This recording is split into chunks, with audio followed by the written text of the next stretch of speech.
If you are at all still on the fence about the MV7 Plus from Shure, let me show you the reason why I hands down will recommend this to everyone. Now, I've been a longtime user of the MV7. I purchased it. I have 2 of them. And yes, I do work with Shure from time to time. They did send me this one to try out for you, but it really, legitimately is that good. I would buy this one again. Legitimately, I might buy a second one, so I have 2. Right now, it is plugged in USB directly to my computer. With the USB, you can make some changes, some customizations through the MOTIV Mix app. If you've been using Shure microphones, you are probably familiar with their MOTIV application and app on the phone. I still believe it is MOTIV on your phone, but on the computer, it's MOTIV Mix right now, which is basically a whole mixer.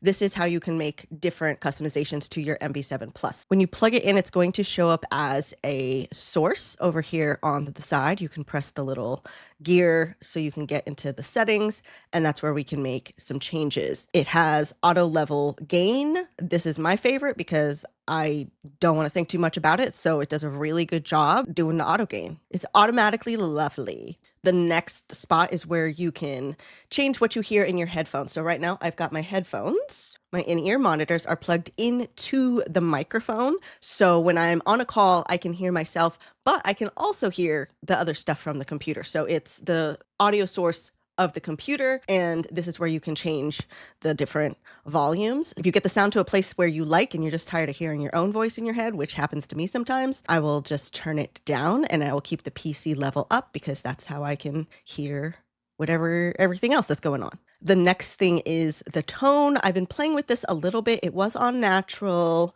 This is what bright sounds like. This is what dark sounds like. I currently been playing with it right here. I'm still learning a little bit more about that. You can also make some reverb customizations with add a sense of space and ambiance. I don't really hear many changes. Hello, hello, hello, hello. Oh, apply to direct monitoring. Maybe that's what the difference was, is that I couldn't hear it. That's kind of fun. This is what plate sounds like, okay? And then this is what studio sounds like. It's very double, toil and trouble. I'm going to put it right here, and I'm going to just turn that off. I'm going to turn that off. Now, the real-time denoiser is the rock star of this entire upgrade. The complete rock star. So if you've been following me for a while, you might remember the drama we had in last season with buzzes in my microphones. It came up a lot in the live streams, and I have discovered by trying multiple microphones that it's not the microphone, because it happened on multiple microphones from various brands. But when I take the microphones out of my apartment, it doesn't sound like that. So it has something to do with in here. But that's fine because I found workarounds. And this is by far the most successful of the workarounds. Real-time denoiser is on. I'm going to turn it off, and it is slight. So I might have to bump up the audio, but it's really loud in my monitor. So I'm going to be quiet for a second. I know it's kind of there because I can see it. I can see it in the green lines. I can see it in the audio monitor. Now, if I turn this back on, it's gone, and it doesn't pick up anything. Now, here's the thing. You might not have a buzz in your room, but you may have the issue that I have where it gets so hot. It gets so hot. So this is my remote for my fan that is over here on the side. I'm going to turn it on, and it is on high. Okay.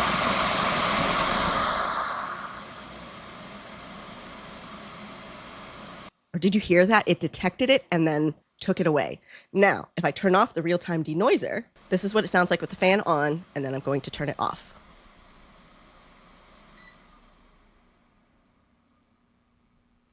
And turn it back on. So here we have the fan. It is blowing at the camera and a wall, so it's like, I mean, it's definitely causing trouble with this microphone, and I'm going to turn the real-time denoiser back on.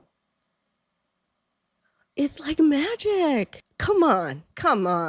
That's amazing. That just rocks my world. It also has a digital popper stopper, which I'm going to have to do a little research onto what that is doing or if it's helping anything in my particular situation. There is this high pass filter. I don't know about these yet, but I will learn. Don't worry about it.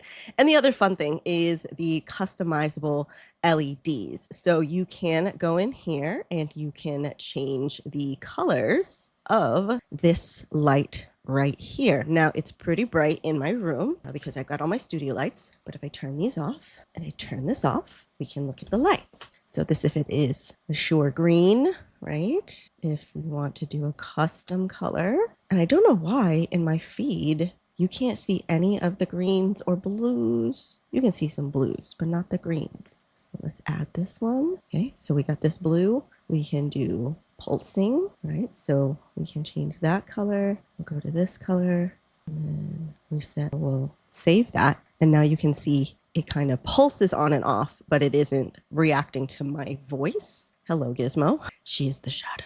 There's a Gizmo. You see? Gizmo butt. Just got to be in the video. It's got to be in the video. And then live is going to respond to my voice. So you can see that it kind of works like audio levels, kind of. But then you can also customize the colors in here. So we can do some different customizations. Now, what I discovered is something that I don't like, which is really a me problem, is I talk a lot with my hands. And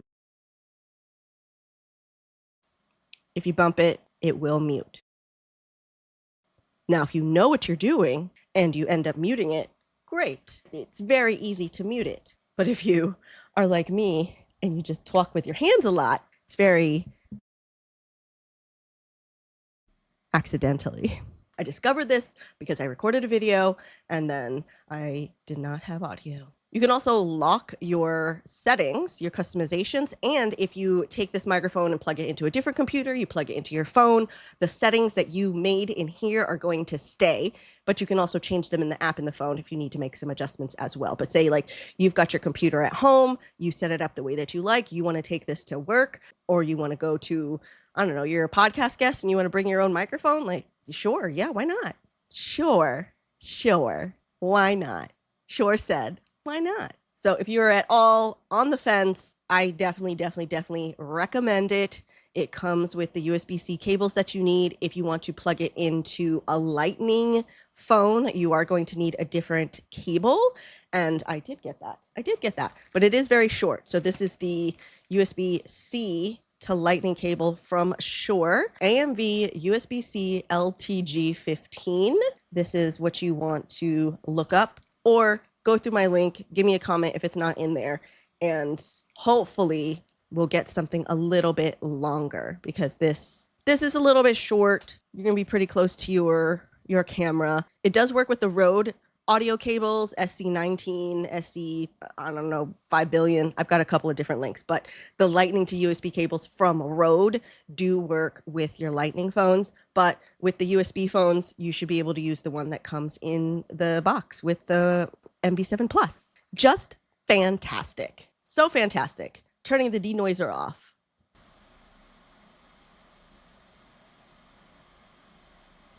Turning it back on. Isn't that just phenomenal? Phenomenal.